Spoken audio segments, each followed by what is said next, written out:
Hoy vamos a ver la Guerra Civil Americana, lo que el viento se llevó.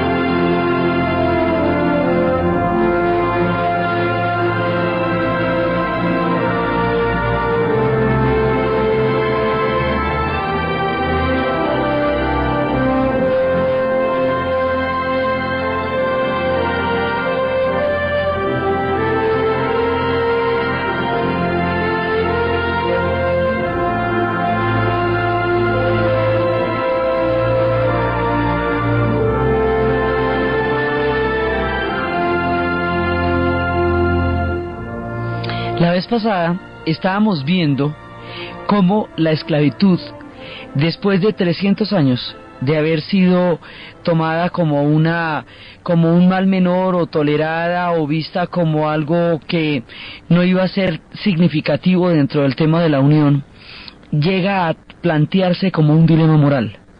Cómo el movimiento religioso el segundo despertar empieza a señalar el carácter de crimen que tiene la esclavitud y cómo es intolerable. Y antes la esclavitud estaba, digamos, en menor rango que la unión. Ahora la unión empieza a pensar, si la esclavitud implica, o sea, si seguir juntos implica que la esclavitud sea tolerada, entonces preferible que no sigamos juntos, pero la esclavitud ya no la vamos a tolerar. Entonces aquí hay una variación importantísima, y habíamos visto la vez pasada cómo pasamos de un problema que no resulta visible, o sea, una atrocidad que no resulta visible por lo rentable que es.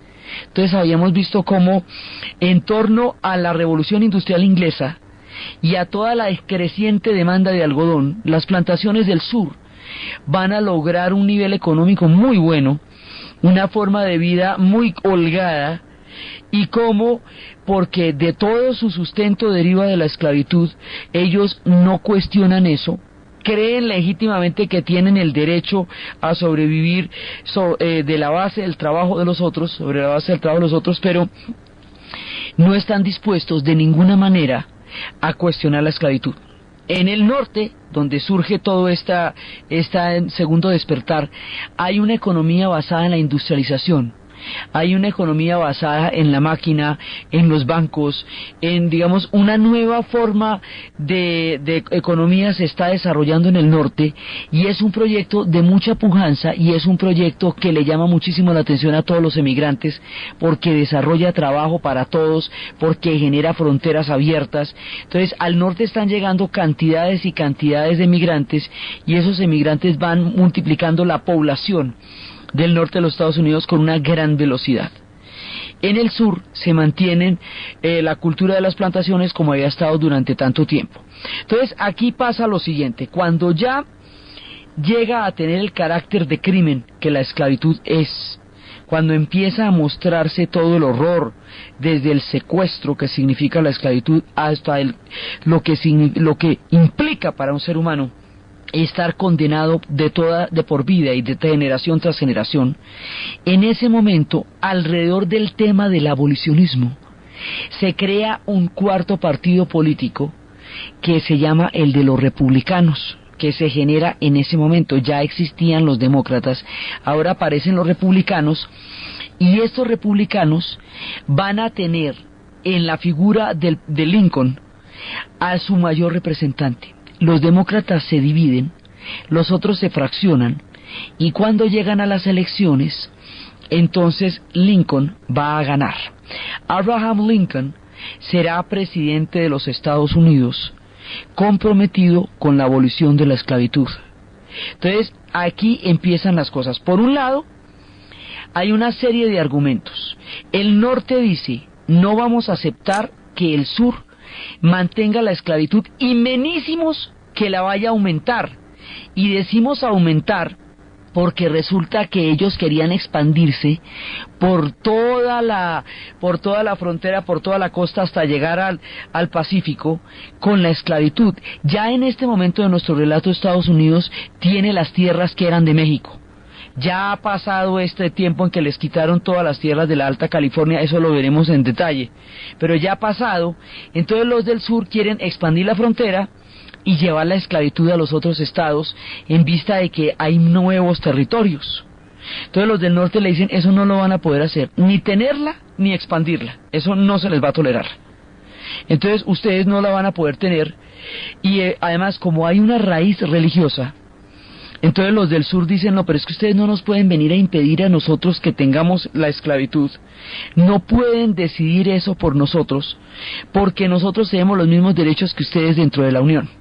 Entonces ahí va a haber un caso que es emblemático, es un caso en el cual un señor tenía un esclavo que se llamaba Scott, y duró con él un poco de tiempo. Él era del sur, pero fue al norte, y en el norte vivió un poco de años, y estuvo en varios estados del norte, y luego regresó al sur con su mujer.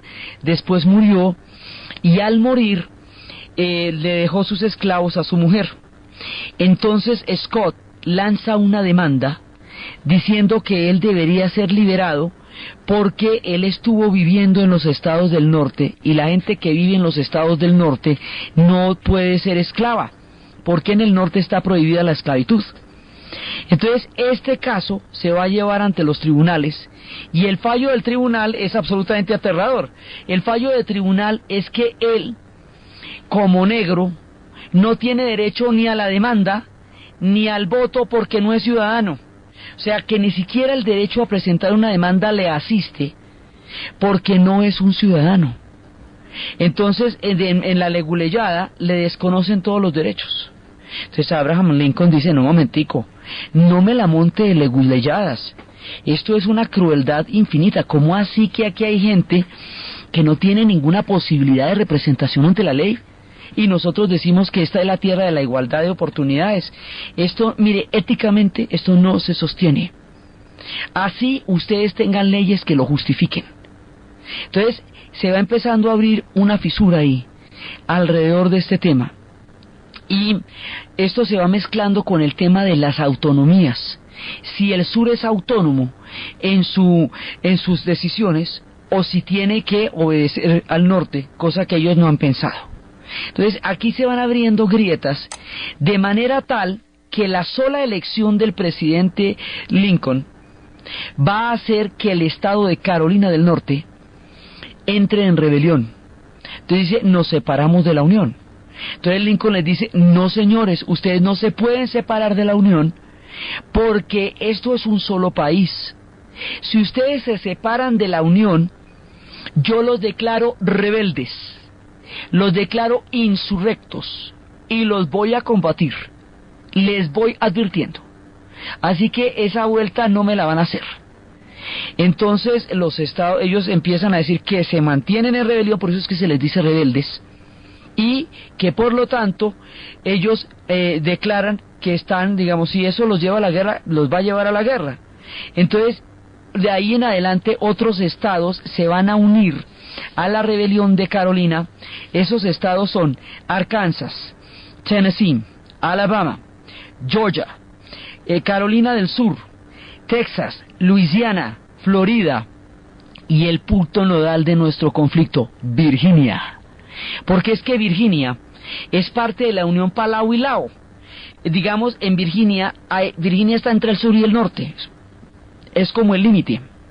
Entonces le van a pedir al general Lee que por favor integre y comande las tropas de los Estados Unidos contra la rebelión del sur. El general Lee es de Virginia, y él dice, yo a la final lo que tengo que hacer es velar por los intereses de Virginia. Si usted me pide a mí que yo me meta contra mi propia gente, yo no puedo hacer eso. Entonces me rehúso a comandar las tropas del norte contra la gente de Virginia, porque la autonomía de los estados está en juego acá. Entonces ese general Lee va después a ser convocado por la gente de Virginia para los estados del sur, y ahí sí acepta, y su brillantez militar, el sur va a tener unos generales muy brillantes, hace que la guerra se prolongue un montón más de lo que se necesita y se vuelve una carnicería terrible. Toda su pericia sirvió para prolongar la agonía de lo que fue esta guerra de secesión. Entonces Virginia se parte hay un pedazo sigue con la Unión y otro pedazo apoya a los del sur. Y quedan dos capitales, la capital del norte, que es Washington, y la capital del sur, que es Richmond, que es la capital de Virginia propiamente dicha. Entonces, con el pretexto de un ataque, porque aquí empieza, digamos, a fraguarse la guerra. Entonces hay generales que tienen que escoger los bandos. Si usted escoge el bando, se va para el sur y ya quedamos en el sur. Y hay otros fuertes, como eso hay una cantidad de fuertes, hay otros fuertes que tienen que entregar las armas, porque ya vamos a, digamos, a armarnos a crear un ejército. Entonces hay un momento en que un fuerte, que se llama el fuerte Sumter, es bombardeado, es atacado por la fuerza confederada. Y el fuerte pertenece a la Unión. Al ser atacado por la fuerza confederada, entonces inmediatamente el presidente Lincoln declara el estado de insurrección y reclama el reclutamiento de 75,000 voluntarios para proteger la Unión, y se le aparecen 95,000. Y ahí estalla la guerra de secesión. ¿Qué es la guerra de secesión? Es una guerra civil que sucedió en los Estados Unidos entre 1861 y 1865. ¿Quiénes se enfrentaron? Se enfrentaron los estados del norte, que pertenecen a la Unión, porque estamos hablando de la unión del país entero que se había formado a lo largo de este relato. Y se van a enfrentar contra los 11 estados que piden separarse de la Unión y crear otro territorio, otro país, que se llaman los confederados. Estos confederados, que son los del sur, tienen una bandera que es sobre un fondo rojo, una cruz azul con el número de las estrellas del estado. Esa es la bandera confederada. Entonces, cada vez que usted vea eso en las películas, esa es la bandera confederada. En un principio tenían el mismo uniforme, porque no es que eran del mismo ejército, entonces se cascaban y eso nadie sabía quién ni cómo. Luego los del sur van a tener un uniforme gris. Entonces, en toda la mano de películas que usted va a ver, los que tienen uniforme gris con la bandera cruzada de una X azul con estrellas sobre un fondo rojo, esos son los del sur, los confederados. Ellos son los que están defendiendo la esclavitud y la cultura de las plantaciones, pero también la autonomía, porque hay unos que, por ejemplo, no son esclavistas, ni como Texas, que no es esclavista, pero sí se mete porque quiere formar parte del sur. O Luisiana, más que por el tema de la esclavitud o no, es porque como a ella se la compraron a los franceses sin comerlo ni beberlo. Entonces Luisiana dice, aquí pues, por lo menos yo aquí tengo una cierta autonomía. Si el norte gana, yo no tendría ninguna, entonces yo pues me meto aquí. Hay unos, o Florida, por ejemplo, estados que no tienen que ver directamente con la esclavitud, tienen mucho más que ver con el hecho de que apoyan la unión, la confederación. Entonces, la autonomía del sur. Entonces, estos del sur somos los que llamamos los confederados, los de gris con la bandera. Los de azul, con una bandera de estrellas y barras, que después sería la bandera de todo el país, esos son los del norte. ¿Sí? Entonces, para distinguirlos, porque en tantas películas, entonces así es que son. Y se van a enfrentar por el tema de la esclavitud y por el tema de la autonomía del sur. Y el sur va a desarrollar su propio dinero, que es el dinero confederado, y el norte va a desarrollar su proyecto de industrialización, y se van a cascar hasta que se acaban. La guerra va a ser en el sur de los Estados Unidos, es el sur el escenario, y específicamente la franja que separa a Washington de Richmond, la capital de los estados del norte de la Unión, versus la capital de los estados confederados del sur. Ahí hay 136 kilómetros. Esa es la zona de mayor voltaje, de mayor intensidad bélica que se va a dar en todo el conflicto. Y esto va a durar 4 años. Ahora, una guerra civil es uno de los conflictos más dramáticos que un pueblo puede tener, porque divide lealtades. Entonces, muchas veces se dio el caso de que hermanos pelearon en bandos distintos. Divide lealtades quiere decir que entre las propias familias va a haber fisuras, va a haber rupturas. Una guerra civil es una de las cosas más pavorosas que le puede pasar a un pueblo, porque ataca los sentimientos mismos de la gente, de sus familias, de sus vecinos, de todo el entorno, y lo rompe por la mitad. Es el conflicto más grave que los Estados Unidos han tenido a su interior a lo largo de su historia.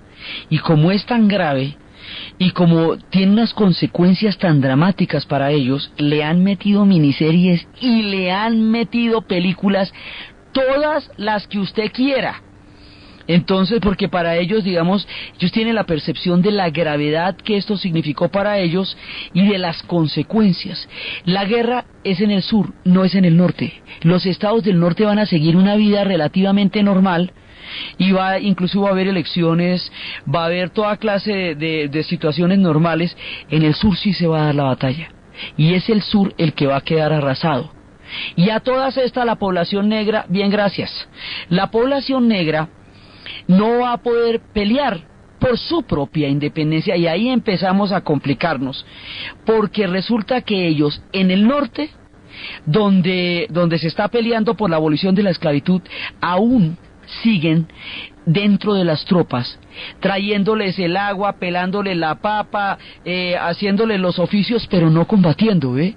O sea, no se les confiere la dignidad de un combatiente. Solamente un regimiento, que era de una película que habíamos hablado, que se llama Días de Gloria, solamente ese regimiento pudo combatir y tuvo que inmolarse para que les confirieran el derecho, aunque fuera solo a ellos, de pelear por un asunto que es su propia libertad. Entonces, tienen estos oficios que no son los soldados. La guerra se considera entre caballeros, se considera en el honor del norte y el sur, y aquellos precisamente por los cuales se ha dado todo esto no están metidos donde tienen que estar metidos, peleando por la libertad de ellos, y en el sur son esclavos. Entonces en el sur están, pues hay unos que apoyarán a la gente con la que crecieron y hay otros que no.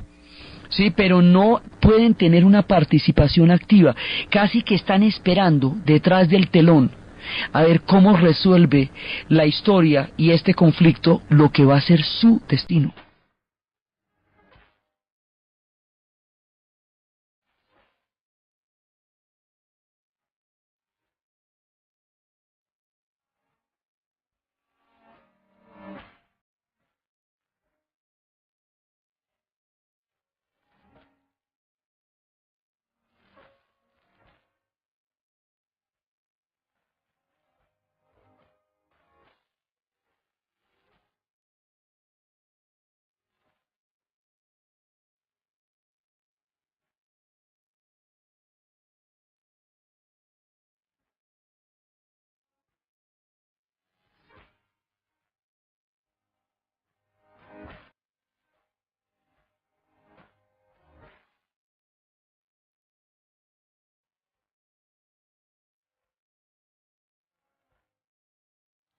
Entonces ellos son prácticamente convidados de piedra en lo que va a afectar el resto de su historia en ese país, que es el resultado de la guerra de secesión.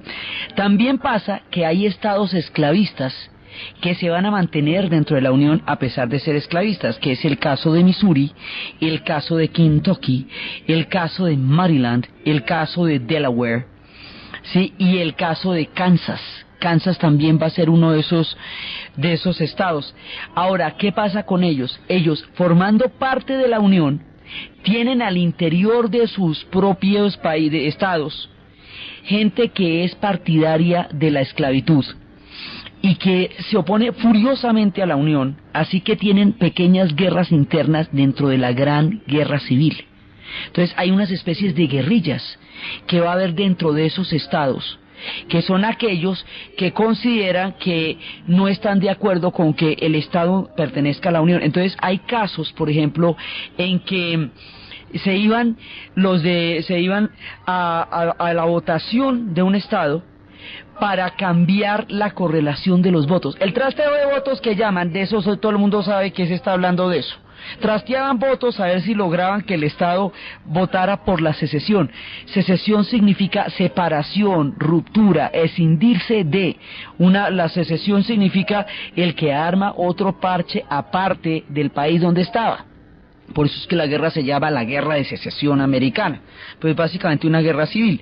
Entonces, uno de esos estados que tiene el trasteo de votos, viendo a ver si logran cambiar la correlación de fuerzas y hacer que la votación los lleve hacia el sur y no hacia la Unión, es el estado de Kansas.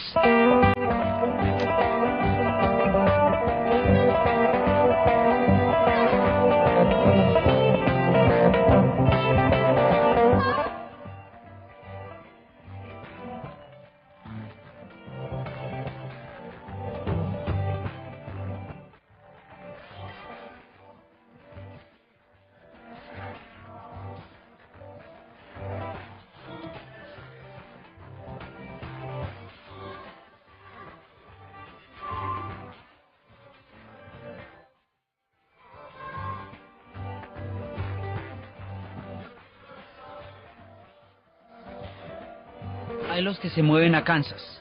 Entonces hay toda esta cantidad de matices.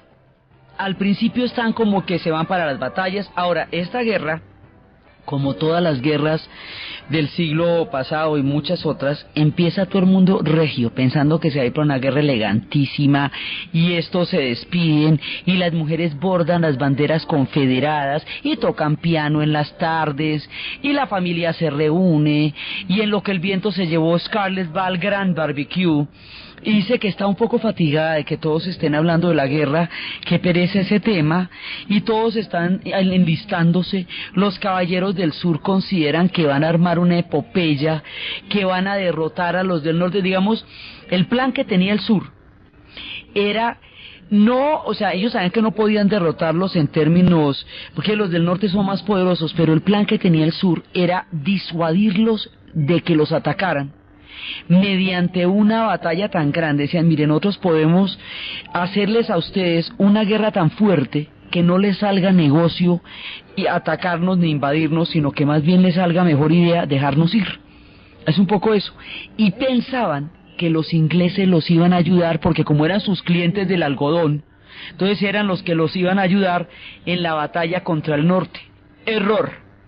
El pueblo inglés, los trabajadores, eran furiosamente antiesclavistas. Inglaterra había abolido la esclavitud en todo el imperio británico en el año de 1807. Se había convertido en la custodia de los mares para que se acabara el oprobioso tráfico de los esclavos. Los obreros ingleses estaban dispuestos a sacrificios económicos terribles con tal de no patrocinar de ninguna manera la esclavitud. Y el imperio británico, en la medida en que se estaba expandiendo por Egipto y que se estaba expandiendo en la India, empezó a tener otros lugares de donde sacar el algodón, de manera que el sur ya no era el único que proveía el algodón, cosa que los sureños no tomaron en cuenta. La otra posibilidad era que los franceses que estaban invadiendo México en el tiempo de Maximiliano y Carlota, de toda esta historia delirante que contamos en el momento en que estábamos en la historia de México, de repente les dieran una manita ya que estaban ahí al lado. Los franceses fueron derrotados. Los ingleses no iban a apoyar. Ahora, los ingleses estaban viendo de todas maneras si el sur podía ganar, a ver qué pasaba, porque la otra que se jugaba el sur era, si nosotros los convencemos de que podemos ganar, de repente nos apoyan. Pero ninguna de esas cosas iba a suceder. Entonces el sur se la juega eso, piensa que puede tener con qué hacer este balance de poderes, y se lanza a la guerra con su cultura caballeresca. Además ellos pensaban que como ellos son gente de a caballo y son gente cazadores y todo eso, que ellos eran hombres más aptos para la guerra. Los del norte les parecían banqueros, les parecían señoritos, no les parecía gente capaz de enfrentarse en un campo de batalla, y sentían que su cultura era una cultura superior, era una cultura de linaje, de abolengos, de refinamientos y de toda clase de cosas, porque ellos eran terratenientes y los otros lo que eran era industriales. Entonces hay una arrogancia, una subvaloración de las fuerzas del norte. Ellos piensan que como ellos son tan titinos y se sienten tan sensacionales, iban a rápidamente, digamos, a demostrar la casta en el campo de batalla. Tuvieron generales brillantes. Y esos generales tan brillantes, el general Lee y Jackson, esos generales van a hacer que las batallas sean muy sangrientas. Entonces se van los del sur con su uniforme gris, con sus guantes, con todas sus historias de barbecue y todo eso, y se van convencidos de que esto va a ser un vals, mejor dicho, que la guerra va a ser gallarda. La guerra no es gallarda, y esta va a ser un asco. Se van a meter en una carnicería, la cosa más espantosa, porque están pensando en guerras como las del siglo. Siempre hay una norma en la historia que dice que todo el mundo pelea esta guerra como se ganaba la anterior. Entonces ellos pensaban que eso era como la guerra anterior. No, esta tiene artillería, rifles de repetición, esta tiene cañones, esta tiene bayonetas, esta tiene pistolas. Hay una serie de armamento fruto de la sociedad industrial que tiene una capacidad de masacre enorme. Ya hay ametralladoras. Entonces esto va a ser una cosa parecida a la Primera Guerra Mundial, pero la Primera Guerra Mundial, como Europa es chiquita, Entonces se estancan las trincheras. Estados Unidos es mucho más grande, entonces se expande en campos inmensos, pero se matan lo mismo, se matan exactamente lo mismo. Entonces esto se va volviendo una cosa horrible, porque nadie se imagina la capacidad de fuego que van a tener. Y además el sur empieza a tener el problema de que no tiene suministros. El norte va a bloquear al sur, lo va a aislar, le va a crear un cerco económico, y el sur, como es una cultura de plantaciones, ¿de dónde va a sacar el poder industrial que el norte, por su característica de ser un proyecto industrializado, sí tiene? Ellos creen que los del norte no tienen suministros porque los del sur se están moviendo por los ríos, por tanto que los del norte ya tienen el ferrocarril. Y eso es a otro precio con el ferrocarril, porque llegan todos los suministros. La compañía Pinkerton, la agencia Pinkerton, que fue contratada para dar información acerca de la guerra, como en todas las guerras, empieza a utilizar la información como parte del conflicto, exagerando el poder del sur para hacerse creíble. En todas las guerras hay que exagerarla el poder del enemigo, porque si no, qué gracia, usted tiene que mostrar al otro malo, malo, malo, para que usted se justifique la chanfa suya, ¿me entiende? O sea, la vuelta que fue a hacer. Entonces eso lo hacen en todas las guerras. La exageración del poder del enemigo es uno de los primeros ingredientes en la guerra de las noticias. Entonces los del norte piensan que los del sur son unos ejércitos enormes. Resulta que la población es diferente y es mucho menos, y mientras pasa el conflicto siguen llegando inmigrantes, sigue creciendo el norte y el sur no. Entonces esta guerra, como por el nivel de pericia de los sureños, se prolonga tanto y las batallas son parejitas. Cada una de estas batallas se nos van yendo de a 20.000 de un lado y 20.000 del otro, y se vuelven unas verdaderas carnicerías. Y todos esos hermanos de bandera bordada y tardes de piano, y todas esas madres del sur que despidieron a sus hijos, toda esa gente va a morir. Toda esa gente va a morir a la lata. Ahora, hay otro problema que tenemos para entender esta guerra, y es que las batallas las llaman diferentes los unos que los otros. Unos llaman a las batallas de acuerdo con el río que esté más cerca del lugar donde se presentó la batalla. Otros la llaman de acuerdo con la ciudad que esté más cerca del campo de batalla. De manera que hay unas que se llama la batalla de Bull Run, pero otros la conocen con el nombre de Manassas, ¿ve? Eso hace que sea tan difícil seguirlas. Hay una que sí tenemos muy clara, que fue la definitiva, que fue la de Gettysburg. Pero hay una confusión en los nombres porque cada uno la llama de una manera distinta. Y al principio había un montón de uniformes distintos u otros que eran exactamente iguales, por eso es tan confusa para seguir en las miniseries. Pero esto se va a volver una porquería, y ese va a coger un nivel de degradación, y no va a tener nada de gallardo, porque esto se va a volver cada vez más terrible, se van desatando cada vez más los odios, y empiezan a mostrar cómo la guerra no tiene nada de chévere, y digamos nada de heroico, sino que esto es una cosa terrible lo que empieza a pasar. Y entre chiste y chanza, entre una batalla y otra batalla, en estos 4 años se van a echar 1 millón de muertos. O sea, esto es un montón de gente, una generación casi, la que va a morir en estos campos de batalla que les parecían tan gallardos y tan llenos de buenos motivos. Entonces muchos de esos niños no regresan a sus casas. Una legión entera de mutilados van a quedar. Esta es una guerra de gravísimas proporciones, en términos de la población, en términos de los heridos y en términos de las consecuencias. Y en la utilización de las armas modernas prefigura la barbarie que se presentará en la Primera Guerra Mundial. Lo que pasa es que nadie todavía intuye o imagina la dimensión de lo que está empezando a pasar acá, que son las guerras modernas. Y las guerras modernas son carnicerías a gran escala, y esta es una de esas primeras, donde toda esa cantidad de juguetes bélicos van a terminar mutilando cantidades de gente. No, esto sin anestesia, sin cloroformo, esto errando gente en el frente, bueno, como eran las cosas en ese momento, que era serruchando a los heridos. Esto es una cosa terrible. Entonces la guerra se va descomponiendo, se va haciendo cada vez más grave, hasta que ya hay un punto en que, bueno, Lincoln, durante el tiempo de la guerra, lo que va a hacer es que declara la abolición de la esclavitud. La esclavitud queda prohibida en todo el territorio de los Estados Unidos. Eso no quiere decir que los del sur lo vayan a cumplir, quiere decir que la ley de la abolición de la esclavitud se pronuncie finalmente. Esa ley de la abolición de la esclavitud es la que le va a dar a Lincoln la reelección, y es donde por primera vez la historia empieza a cambiar esta condena de 300 años que había pesado sobre el pueblo africano, sobre los pueblos africanos en el caso de los Estados Unidos. En Inglaterra fue en 1807, en Estados Unidos se produce durante la guerra de secesión, en el Brasil va a durar 80 años más. Es una historia durísima hasta que estas leyes prohíban y acaben con el oprobio de la esclavitud. Primero en el norte no hay, pero ya la ley está hecha, y en el sur, ya con esta ley, ya de ahí en adelante va a quedar proscrita.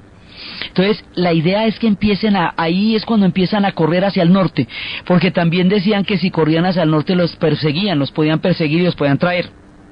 Aquí en el momento de la liberación de los esclavos, es cuando empieza a ir toda la huida hacia el norte, toda la huida en medio de la guerra, porque empieza a salir una esperanza, empieza a salir una posibilidad, y son todas las rutas que han venido teniendo los abolicionistas, que estábamos viendo la vez pasada, pero ya empieza a haber una salida y un lugar donde está específicamente prohibida y derogada, y arrancan todos, los que pueden, a correr por allá.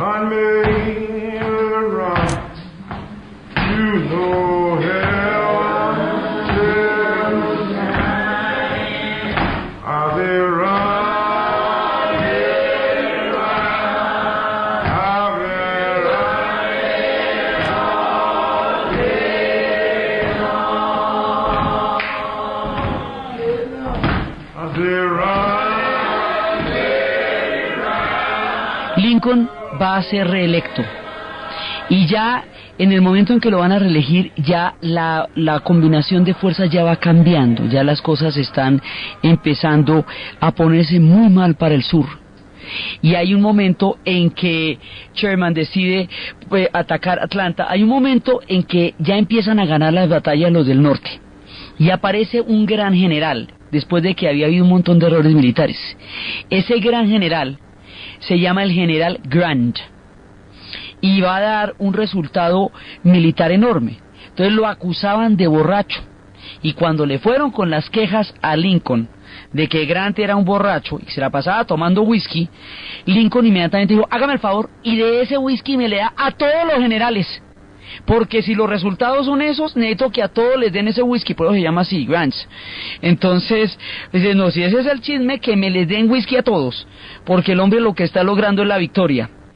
Y en ese momento también aparece otro tipo que se llama Sherman, y el general Sherman empieza a entrar ya en los límites del sur y empieza a arrasar. De ahí empieza a arrasar. Entonces, tanto este general, los tanques norteamericanos en la Segunda Guerra Mundial se van a llamar Sherman por él. Entonces empiezan a entrar y a arrasar, y hay un momento en que entran por el Missouri, y al entrar por el Missouri dividen los estados del sur.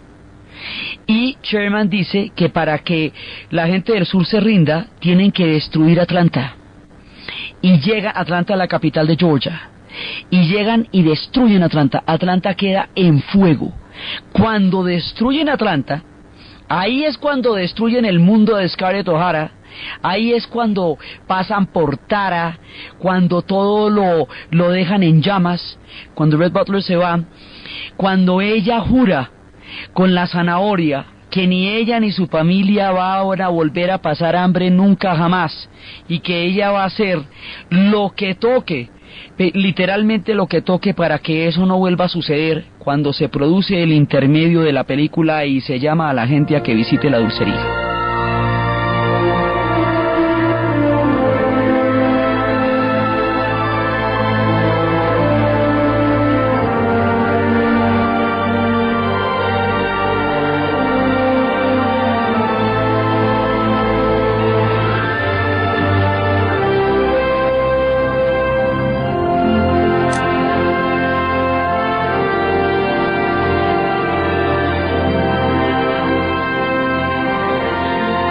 momento empiezan a destruir el sur y ahí la cosa se pone muy maluca porque arrasan. Arrasan quiere decir saquean, violan a las mujeres, queman las casas, los cultivos, se toman las casas, o sea, todo lo que hacen los ejércitos victoriosos. No hay nada más indigno que un ejército victorioso, porque se siente con el derecho de acabar con el otro. La guerra se ha degradado, los odios se han hecho más duros y la gente del sur va a sufrir el pillaje y la actitud de los ejércitos del norte, y es ahí, en ese momentico, donde se nos crea la herida esta tan terrible que va a tener el sur, porque todo lo que ellos eran va a desaparecer. Entonces ya, después de roto los ejércitos, va a haber un momento en que el general Lee se rinde, porque ya no puede más.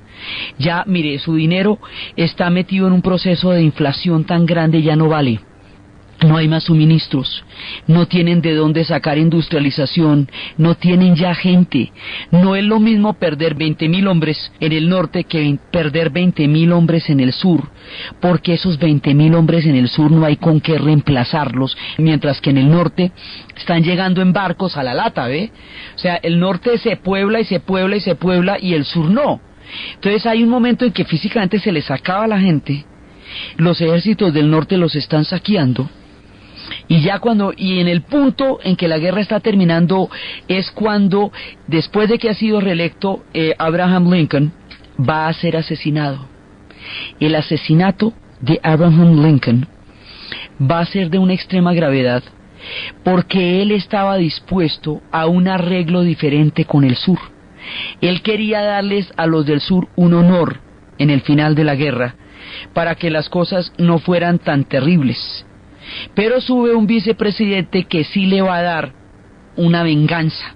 Entonces el final de la guerra no es, digamos, un amnisticio, no es un acuerdo, no es y es un fin deshonroso, humillante.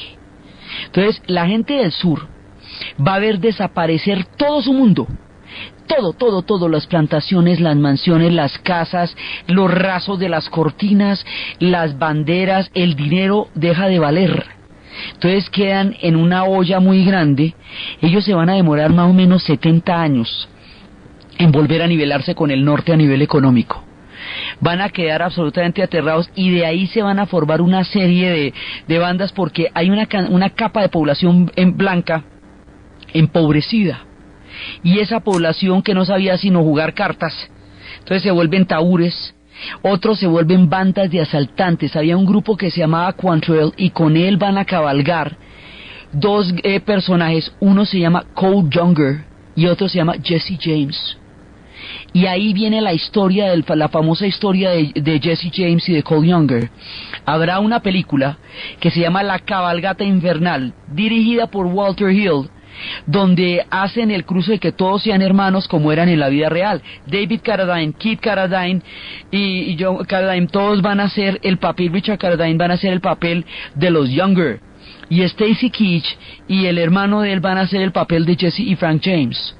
Entonces empiezan a crearse esas bandas, se va a formar toda una nueva temática en las historias de vaqueros, porque estos se van a volver los forajidos que van a empezar a robar bancos y van a empezar a asaltar, porque quedaron totalmente desarticulados. Otra gente no se va a rendir, van a seguir por ahí en la mitad de la pelea. A esos son los que se les sigue llamando los rebeldes, que ya aparecen ya todos deshilachados, con el uniforme gris ya vuelto nada, por ahí armando tropel donde quiera que puedan. La guerra ya se perdió. Entonces, ¿qué pasa? Que el sur pierde absolutamente todo, inclusive como la guerra fue en su territorio, no en el norte, porque es que la guerra, cuando a usted le toca en casa, es cuando es el horror, porque destruyen su mundo. Cuando la guerra es ajena, usted simplemente manda las tropas, es otra cosa. Entonces, la destrucción absoluta y completa del sur es literalmente la razón por la cual la novela de Margaret Mitchell, llevada al cine por David O. Selznick, lleva el nombre de Lo que el viento se llevó, porque de ahí no quedó nada. Y los dos personajes, que era Scarlett O'Hara y Rhett Butler, ¿sí? Van a crear toda esta fascinación actoral, además de lo que va a ser Clark Gable y lo que va a ser Vivian Leigh interpretando estos personajes. Esto va a ser un clásico del cine, de los más importantes y renombrados, y muestra la tragedia del sur. La gente del sur queda completamente inerme, su mundo se redujo a cenizas. ¿Y a quién van a culpar de su desgracia? A las comunidades negras. Son las comunidades negras las que van a terminar pagando las consecuencias de la profunda herida que tiene el sur. Entonces, aquí lo que pasa es que si la esclavitud se va a abolir en todas partes, finalmente. Pero la abolición de la esclavitud no prepara a las comunidades negras para otro tipo de vida. No es que llevan 300 años sin poder aprender a leer ni a escribir porque han estado deliberadamente deprivados de toda escolaridad, ejerciendo solamente oficios pesados y agobiantes, lejos de toda posibilidad de preparación económica. Entonces les dan la libertad, pero no les dan condiciones para ejercerla. Por un lado, los ejércitos del norte van a estar en calidad de fuerzas de ocupación 10 años dentro de los territorios del sur, lo que significa que los del sur se van a sentir invadidos, profanados en su propia casa, de acuerdo con las motivaciones religiosas que uno y otro bando esgrimían como una guerra que tenía todo el aval del Señor. Cada uno de ellos tenía un discurso religioso que avalaba el por qué estaban peleando allá y cómo el Señor estaba con ambos. El Señor tuvo mucho trabajo en esos días porque ambos le rezaban parejo. Entonces resulta que en ese momento ellos van a quedar en situación de invasión. Ese ejército invasor es corrupto, tiene un montón de fallas, pero ellos se quedan ahí porque no hay ninguna garantía de lo que vaya a pasar con las comunidades negras una vez que se retiren esos ejércitos del sur. Las comunidades negras quedan en el sur de los Estados Unidos libres, sí, pero en un grado de peligro espantoso. Entonces empiezan a salir unos grupos armados. En lo que el viento se llevó, hay un momento en que Scarlett O'Hara va en una carroza después de terminada la guerra y dos antiguos esclavos la atacan. 12 esclavos de los que trabajaron en la plantación de ella la defienden. Ella llega a informar de este ataque y en ese momento los caballeros del sur que quedan vivos, su Ashley ese que ella toda la vida amó y el tipo no le daba ni la hora y ella pensaba que él era su verdadero amor y por eso nunca le terminaba de parar bolas a Rhett Butler, dice que va a vengar eso. Y por la noche salen unos caballeros encapuchados a vengarse y a agredir a los que hicieron el ataque o a los que ellos consideran que hicieron el ataque. Y luego se va a volver esto toda una manera de agredir a las comunidades negras a través de unos escuadrones de la muerte que pasarían de atacarlos a quemarlos, a ahorcarlos y a una cantidad de barbaridades con el auspicio de las mismas autoridades. Esto se llama el Ku Klux Klan y va a salir de ahí. ¿Sí? Entonces, esto se va ramificando en una cantidad de consecuencias absolutamente dramáticas y turbulentas dentro de esta historia. A todas estas, muchísimos de los músicos de las comunidades del sur van a tomar instrumentos cuando la guerra termina. Todas las clarinetos, todas las trompetas, todo lo que se utilizaba para las batallas lo van a empeñar. Ya no vale casi nada. Todo eso que está en las prenderías va a ser tomado por las comunidades negras para añadir a su música, a la guitarra de Memphis, a los banjos, toda una cantidad de vientos, y empiezan a moverse la mayoría, los que pueden, hacia Chicago, y el blues va empezando una travesía que nos había originado en el Delta a lo largo de estos relatos, que estaba en Luisiana, que estaba en el Delta, que estaba en Memphis. Ahora se va a desplazar hasta Chicago, y Chicago se va a convertir en la meca del blues y del jazz en el momento en que termina la guerra de secesión y la historia musical se enriquece con los instrumentos de viento y con la llegada, el aire fresco y la sonoridad que Chicago le va a dar a esta música.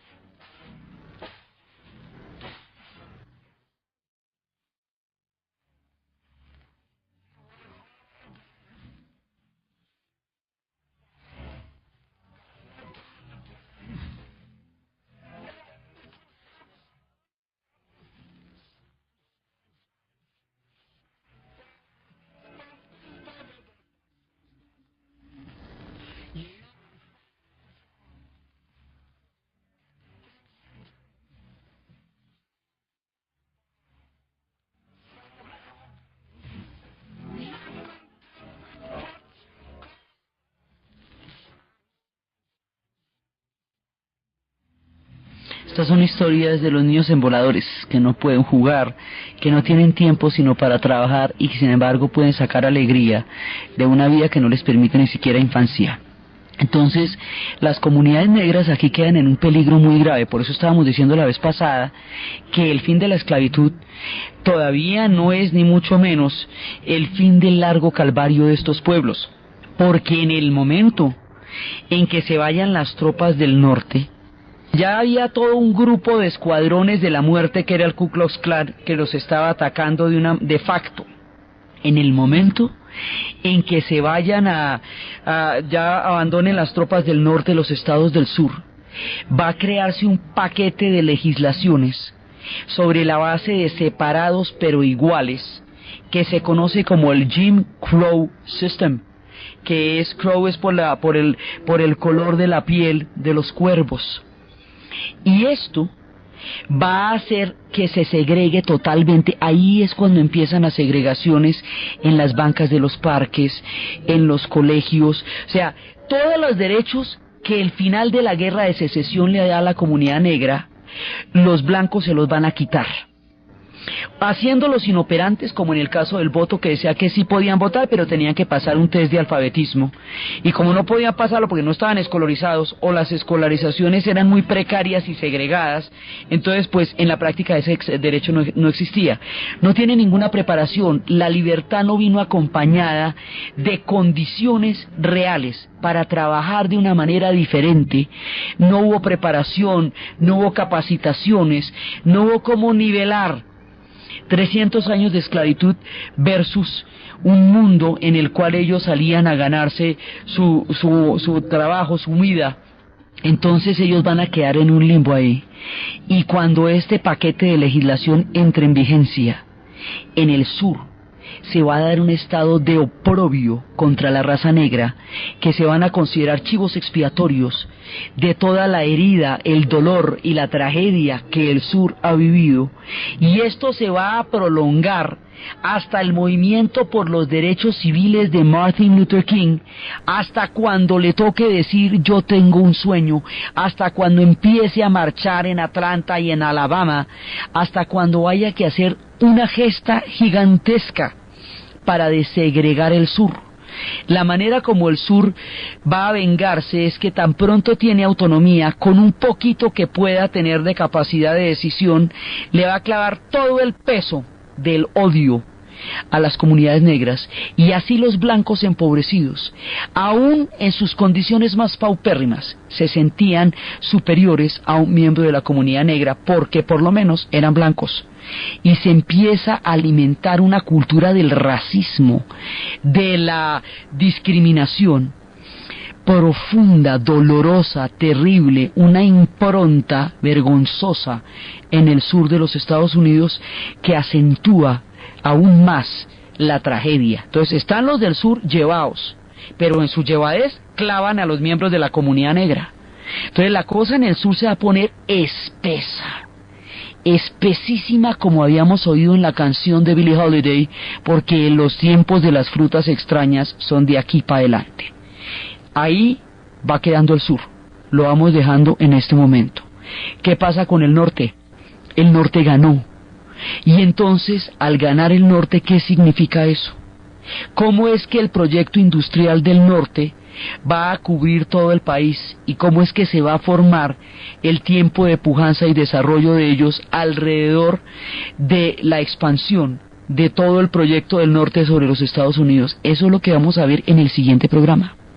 Entonces, desde los espacios de lo terrible de una guerra civil, de los conflictos de lealtades, de la lucha por la abolición de la esclavitud, de las razones históricas, de la tragedia de las comunidades negras, del sur arrasado, del norte industrializado y de las mareas y los vientos terribles de la historia en el tiempo de la guerra de secesión, en la narración de Ana Uribe, en la producción de Ernesto Díaz, y para ustedes feliz fin de semana.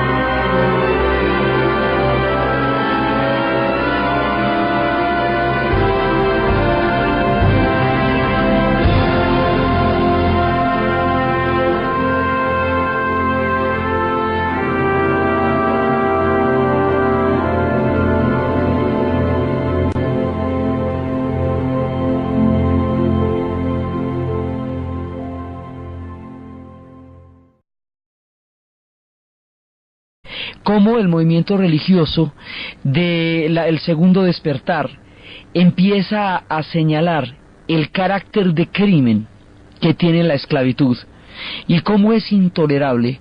Y antes la esclavitud estaba, digamos, en menor rango que la unión. Ahora la unión empieza a pensar, si la esclavitud implica, o sea, si seguir juntos implica que la esclavitud sea tolerada, entonces preferible que no sigamos juntos, pero la esclavitud ya no la vamos a tolerar. Entonces aquí hay una variación importantísima, y habíamos visto la vez pasada cómo pasamos de un problema que no resulta visible, o sea, una atrocidad que no resulta visible por lo rentable que es. Entonces habíamos visto cómo en torno a la revolución industrial inglesa y a toda la creciente demanda de algodón, las plantaciones del sur van a lograr un nivel económico muy bueno, una forma de vida muy holgada, y cómo el sur mantenga la esclavitud y menísimos que la vaya a aumentar. Y decimos aumentar porque resulta que ellos querían expandirse por toda la frontera, por toda la costa, hasta llegar al Pacífico con la esclavitud. Ya en este momento de nuestro relato, Estados Unidos tiene las tierras que eran de México. Ya ha pasado este tiempo en que les quitaron todas las tierras de la Alta California, eso lo veremos en detalle, pero ya ha pasado. Entonces los del sur quieren expandir la frontera y llevar la esclavitud a los otros estados en vista de que hay nuevos territorios. Entonces los del norte le dicen, eso no lo van a poder hacer, ni tenerla ni expandirla, eso no se les va a tolerar. Entonces ustedes no la van a poder tener, y además como hay una raíz religiosa, entonces los del sur dicen, no, pero es que ustedes no nos pueden venir a impedir a nosotros que tengamos la esclavitud, no pueden decidir eso por nosotros, porque nosotros tenemos los mismos derechos que ustedes dentro de la Unión. Entonces ahí va a haber un caso que es emblemático. Hoy vamos a ver la guerra civil americana, lo que el viento se llevó.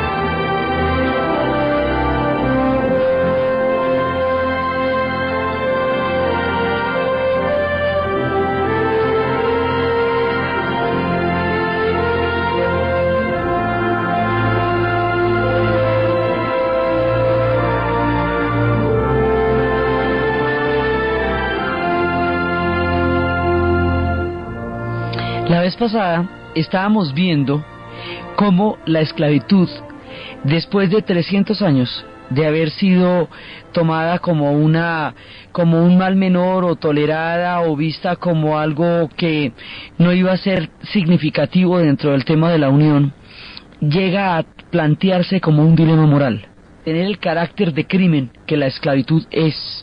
Cuando empieza a mostrarse todo el horror, desde el secuestro que significa la esclavitud hasta lo que implica para un ser humano estar condenado de por vida y de generación tras generación, en ese momento, alrededor del tema del abolicionismo, se crea un cuarto partido político que se llama el de los republicanos, que se genera en ese momento. Ya existían los demócratas, ahora aparecen los republicanos, y estos republicanos van a tener en la figura de Lincoln a su mayor representante. Los demócratas se dividen, los otros se fraccionan, y cuando llegan a las elecciones, entonces Lincoln va a ganar.